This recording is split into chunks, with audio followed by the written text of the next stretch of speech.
아멘.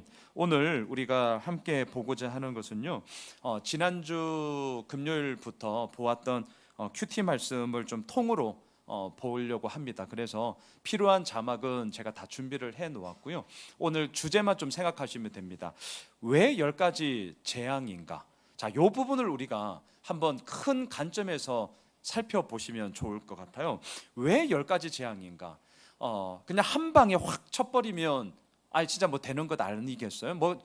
좀 소위 깔끔하게 그냥 한 번에 내가 이 모든 것들을 다 문제 해결을 하겠다라고 해도 뭐 과언이 아닐 터이고, 하나님은 얼마든지 그렇게 하실 수 있단 말이죠. 진짜 위대하신 주님임에도 불구하고, 자, 왜 10가지 재앙인가? 자, 우선은 제가 영상에도 늘 남깁니다. 외우시죠. 아주 무식한 방법. 피게이파 각 음의 흑장, 아주 무식한 방법인데 꽤 외울만 해요. 자, 나일강이 피가 되는 것부터 기억나십니까? 피는 생명의 근원이죠. 우리의 몸속에 흐르는 이 피의 근원. 하지만 또한 애굽 사람들에게 이 나일강은 또한 생명의 젖줄이었단 말이죠.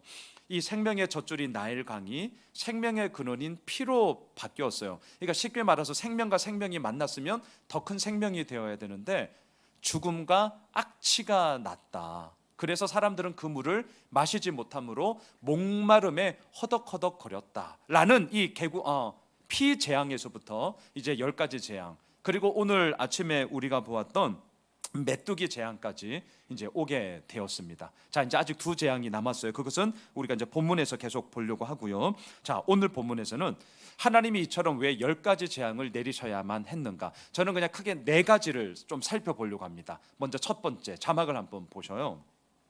출애굽기 5장 2절인데요. 우리 한 목소리로 함께 읽겠습니다. 바로가 이르되 여호와가 누구이기에 내가 그의 목소리를 듣고 이스라엘을 보내겠느냐? 나는 여호와를 알지 못하니 이스라엘을 보내지 아니하리라. 자, 첫째, 왜 10가지 재앙이어야 하는가? 저는 이 질문, 바로의 질문에 대한 하나님의 대답이다. 우선 이렇게 시작하겠습니다. 다시요. 바로의 질문에 대한 하나님의 대답이 10가지 재앙으로 나타나고 있습니다. 자, 이 질문을 한번 잘 보셔요. 바로가 이르되 여호와가 누구이기에, 이렇게 시작하죠. 여호와가 누구냐? 나는 모른다. 내가 모르는데 어찌 이스라엘 백성들을 순순히 내보낼 수 있겠냐? 그럴 수 없다. 지금 이 얘기란 말이죠. 하나님을 정말 모르고 있던 바로 왕의 입장에서는 충분히 이럴 수 있습니다. 예, 여기까지 이해합니다. 하지만 하나님의 입장에서는 이 말을 듣고 있을 때 어땠을까? 저는 성경을 읽을 때요, 이렇게 위로도 보고 아래로 이렇게 봅니다. 이 말은 무슨 말이냐면 포지셔닝을 달리하는 거예요. 제가 지난 주일 2부 예배 때, 1부 때랑 조금 다르게 제가 2부 예배 때 좀 강하게 말씀드린 게 있는데, 성경을 읽으실 때 주어가 하나님이다라는 관점에서 꼭 봐주십사 하는 거, 이거 진짜 중요해요. 그러니까 2부 예배 때 지난주도 그랬어요. 하나님께서 호렙산에 있는 모세에게 나타나셨다. 자, 요거랑 모세가 호렙산에 있는데 하나님이 나타나셨다. 자, 의미는 같아요. 하지만 어느 시점에서 무엇을 강조하느냐는 완전히 다르죠. 하나님께서라고 주어가 시작되는 것은 하나님의 관점에서 이제 모세를 통해 어떠한 일을 펼치실 것인가를 바라본다면, 모세가 호렙산에 있을 때 이것은 모세를 중심으로 하여서 그가 경험했던 하나님의 경험에 대한 고백이라고 할 수 있죠. 그러니까 하나님의 일하심과 모세의 고백이라는 이 두 입장이 그 한 사건을 통하여서 이렇게 볼 수 있고 저렇게 볼 수 있는 것처럼, 오늘 이 말씀도 마찬가지입니다. 바로 왕의 입장에서는 아니 여호와가 누구이기에 내가 네 말을 왜 듣고, 나 알지도 못하는데 미쳤니? 이스라엘 백성들을 내가 내보내게? 당연한 입장이에요. 그런데 하나님의 입장에서 보잔 말이죠. 이 말을 듣고 있을 때 어땠을까? 괘씸했을 거예요. 괘씸했습니다. 애굽 왕, 강력한 힘과 권세를 가지고 있었던 왕임에 분명하죠. 무서울 것이 없습니다. 두려울 것이 없습니다. 그래서 여호와가 누구이기에 내가 그의 목소리를 듣고 이스라엘을 보내겠느냐? 말도 안 되는 소리 하지 마 라고 이렇게 비아냥대면서, 또한 여호와가 누구이기에 라는 이런 반어법의 질문을 통해서 내가 더 대단해 라는 것을 지금 보여주고 있단 말이죠. 자, 그래서 하나님이 어떻게 하시느냐, 이제 이 10가지 재앙을 통하여 저는 이렇게 풀고 싶어요. 그래? 그러면 내가 누군지 한번 보여주지 뭐, 이거예요. 자, 오늘 첫째, 왜 10가지 재앙을 내리시는가? 하나님이 부족해서인가? 그게 아니라요, 여호와가 누구냐라는 이 바로 왕의 질문에 대해서 내가 누구냐고? 그래? 그러면 한번 어디 봐봐. 하나님의 대답이었다. 예. 자, 두 번째로 가볼까요? 7장 5절을 한번 띄워주시죠. 자, 두 번째 같이 읽읍시다. 시작.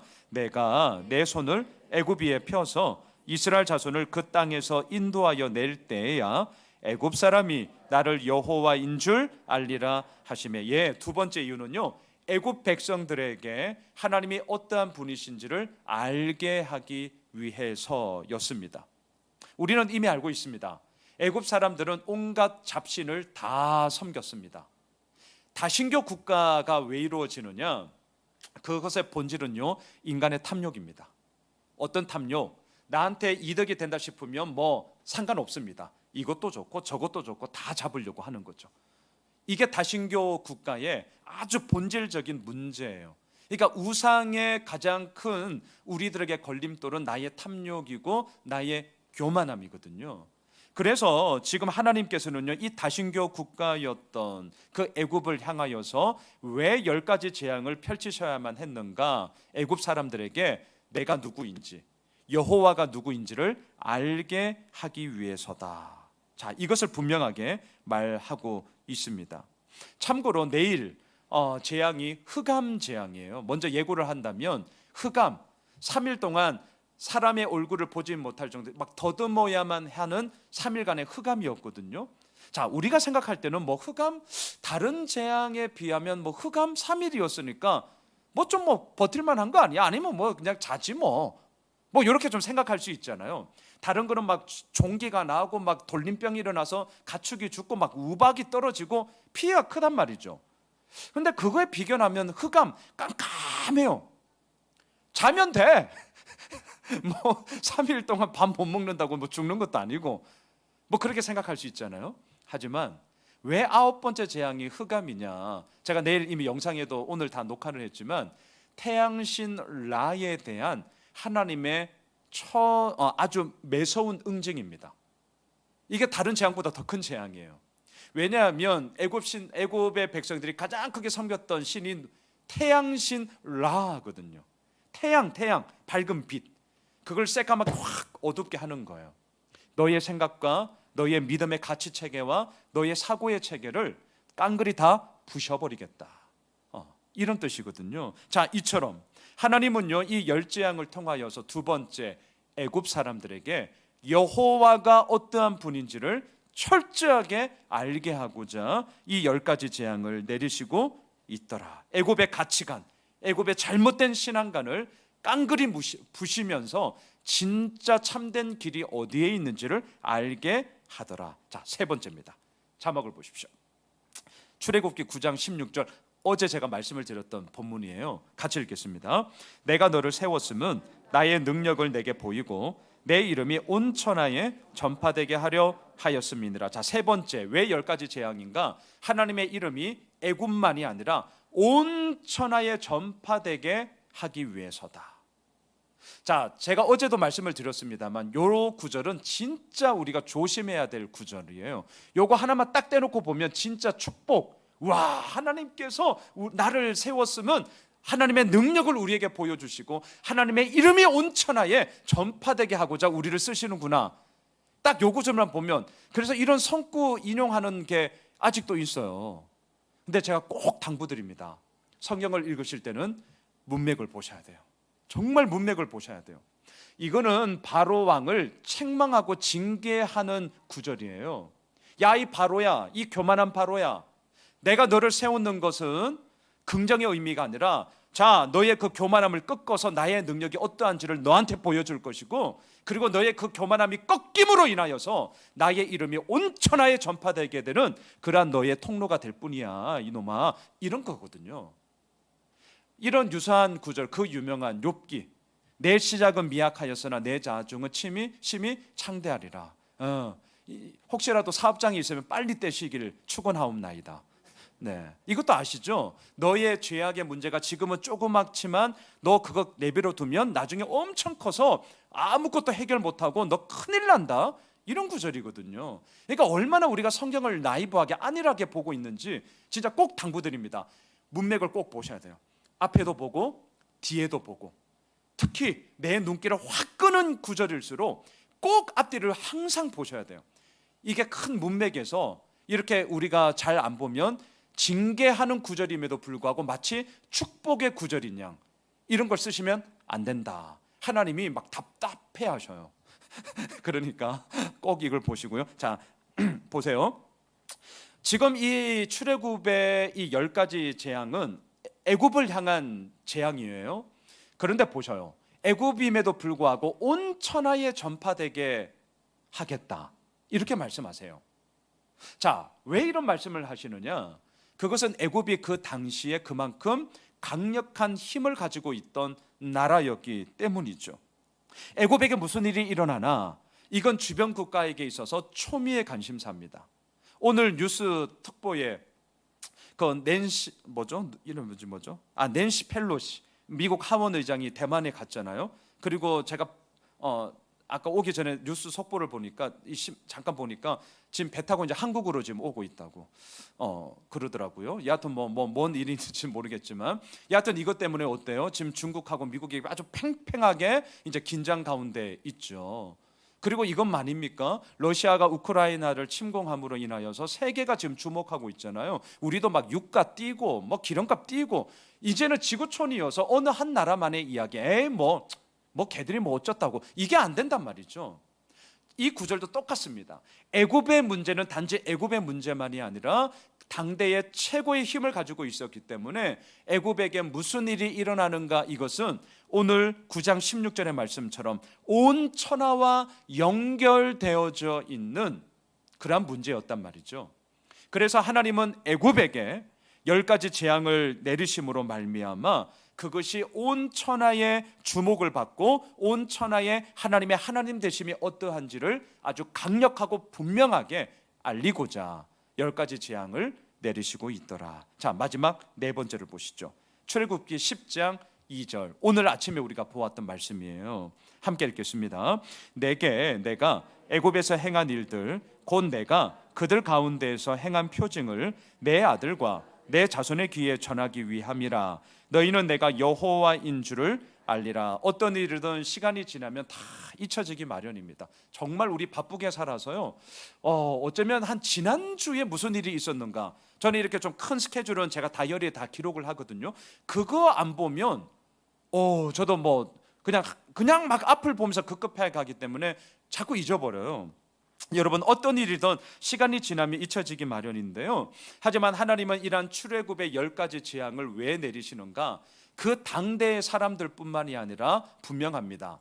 내 자손, 내 아들과 내 자손, 자자손손 가운데 이것을 표징 삼아 하나님의 하나님 되심이 어떠한 것인지, 어떠한 일인지를 알게 하기 위해서 이렇게 10가지 재앙을 통하여 하나님의 이루어 나가심을 펼쳐가고 있더라. 자, 다시 한번 이제 정리해 볼까요? 하나님이 부족해서인가? 하나님의 힘이 제한되어서인가? 그렇지 않습니다. 크게 네 가지 기억해 주세요. 여호와가 누구냐? 이 바로의 질문에 대해서 그래? 그럼 내가 누군지 한번 보여줄게. 하나님의 대답이었다. 두 번째, 애굽 사람들에게 하나님을 알리고자 합니다. 세 번째, 온 천하에 하나님의 하나님 되심을 알리고자 함이었다. 그리고 마지막 네 번째, 이스라엘 백성들 당대만이 아니라 그들의 자자손손 가운데도 이것을 통하여서 하나님의 하나님 되심을 알게 하고자 함이었다. 자, 이렇게 우선 네 가지를 정리했어요. 자, 여기서 그치면 안 되고요. 제가 이제 또 나머지 한 꼭지, 이 재앙을 통해서 우리가 꼭 기억해야 될 게 있습니다. 자, 재앙을 통해 기억해야 될 게 있어요. 그것은 뭐냐? 자막을 보시죠. 예레미야 29장 11절 말씀을 함께 읽읍시다. 시작. 여호와의 말씀이니라. 너희를 향한 나의 생각을 내가 아나니 평안이요 재앙이 아니니라. 너희에게 미래와 희망을 주는 것이. 요걸 꼭 기억하셔요. 왜 하나님이 10가지 재앙을 내리시는가? 앞서 4가지 이유를 보았어요. 하지만 그 재앙을 내리는 하나님 아버지의 마음이 무엇인지를 우리는 성경을 통해 분명 발견해야 됩니다. 이 재앙을 통해 너 그래 끝장나, 너 필요 없어, 너 그냥 죽어버려, 너 그냥 꺼져, 아주 이런 매몰참이 절대 아니었습니다. 이 재앙을 통하여서 하나님께서 말씀하시고자 하는 것은 뭐냐? 이 예레미야 29장 11절, 꽤 유명한 구절이죠. 이거 꼭 기억해 주십시오. 그리고 성경을 읽으실 때 어떤 하나님의 엄중한 심판이나 재앙, 징계를 볼 때 물론 나의 나됨을 그 앞에 나도 비추어야 되지만 그렇게 하고 계시는 하나님의 마음이 바로 이것이다라는 것을 우리가 절대로 잊으시면 안 됩니다. 이걸 잊어버리게 되면 정말 우리에게는요, 소망이 사라지는 거죠. 희망이 사라지는 거죠. 하나님이 왜 이렇게 하십니까? 나의 생각을 내가 안 하니 평안이요 재앙이 아니다. 하나님의 샬롬의 진정함을 이루어 나아가고자 함이었다는 것이죠. 그리고 더 나아가 이 재앙을 통하여 하나님께서 궁극적으로 이루고자 하는 것은 무엇이냐? 너희에게 미래와 희망을 주고자 합니다. 부모로서 이 마음이 충분히 우리 이해되지 않습니까? 자녀들이 잘못되고 있습니다. 어찌 가만히 있을 수 있습니까? 그 잘못에 대해서 너 그러면 안 돼, 너 큰일 나, 너 그러면 다쳐. 왜 이렇게 얘기하는 것입니까? 내 아이의, 내 자녀에 대한 평안함, 더 나아가 미래와 올바른 희망을 주기 위해서 부모로서 그 길에 대한 가이드를 해주는 거죠. 잘못하면 맴매를 하는 것이고, 잘하면 너 참 잘했어, 격려하고 지지하고, 그래 너 그렇게 하면 돼, 하나님이 진짜 기뻐하실 거야, 그렇게 격려하면서 우리가 나아가면 되는 것이죠. 자, 우리가 지금 출애굽기 10가지 재앙을 보면서 아직 2가지 재앙이 아직 남았어요. 그 재앙을 보시면서 이 예레미야 29장 11절, 하나님의 마음은 평안함이요 우리에게 희망과 미래를 주고자 이 일들을 이루어 가시는 거더라, 이걸 우리가 잊으시면 안 됩니다. 그리고 더 나아가 볼까요? 이러한 하나님의 마음을 알았다면 우리가 마지막으로 해야 할 게 있습니다. 자, 자막을 보세요. 에스겔 33장 18절 19절 읽고 제가 오늘 마무리하겠습니다. 함께 읽을까요? 만일 의인이 돌이켜 그 공의에서 떠나 죄악을 범하면 그가 그 가운데서 죽을 것이고, 만일 악인이 돌이켜 그 악에서 떠나 정의와 공의대로 행하면 그가 그로 말미암아 살리라. 자, 이러한 하나님 아버지의 마음을 우리가 알았다면 자녀된 우리가 딱 해야 될 것은요, 잘못된 길을 가고 있으면 하나님 잘못했습니다, 엎드리고 회개하고 돌이키면 됩니다. 내가 의인으로서 지금 그 믿음의 길을 온당하게 걸어가고 있다면 그 길 가시면 돼요. 당당하게 가십시오. 머뭇거리지 마세요. 쭈뼛거리지 마세요. 그 길이 옳은 길이기 때문에 가시면 돼요. 예, 지금 그 얘기예요. 하나님 아버지의 마음을 우리가 알았다. 그렇다면 어떻게 해야 되느냐? 악인의 길에 우리가 정말 유혹이 되어서 흐지부지 흐리멍텅 살아간다면 돌이켜야죠. 그 악에서 떠나 정의와 공의대로 행하면 우리는 살게 될 것입니다. 그런데 앞구절 하나를 띄워주시죠. 만일 의인입니다. 의인이 돌이켜서 그 공의에서 떠나 죄악을 행하면, 와, 이거야말로 또 슬픈 일이 없습니다. 그 가운데서 죽게 될 거예요. 고로 우리가 붙잡아야 할 것은 무엇이냐? 우리가 의인의 길을 걸어가고 있는가? 그렇다면 그 길 곧장 담대하게 걸어가라. 우리가 행여라도 악인의 유혹에 의하여 넘어지고 무너졌는가? 괜찮다. 중요한 것은 돌이켜 다시금 정의와 공의의 길을 우리가 한 걸음 한 걸음 내딛어 나아가면 된다. 왜? 하나님은 재앙을 통해 우리를 없애고자 함이 아니라 평안, 참된 샬롬을 우리의 삶 가운데 실천하기 위함이요, 더 나아가 미래와 희망을 노래하기 위해서 그렇게 우리를 이끄시기 때문이더라. 바라기는 10가지 재앙 재미가 없어요. 저도 새벽마다 뭔가 좀 희망찬 이야기를 하면 참 좋겠는데요, 진짜 재미가 없습니다, 애들 말로. 하지만 우리는 재미가 없다는 것으로 그칠 수는 없습니다. 오늘 이 거시적인 관점에서 그렇게 재앙을 내리실 수밖에 없는 하나님의 본 마음이 무엇인가, 이걸 우리가 날마다 기억해야 될 것이고요, 그 아버지의 마음을 알았다면 우리는 돌이켜야죠. 그릇된 길이 있다면 돌이키는 것이고 올곧은 길을 가고 있다면 더 담대하게 가면 되는 것이죠. 바라기는 우리가 이 출애굽기 말씀을 통하여서 더더욱 하나님과의 친밀한 사귐 속에 이러한 믿음의 여정의 길을 마음껏 걸어가는 우리 모두가 되시길 주님의 이름으로 축원합니다.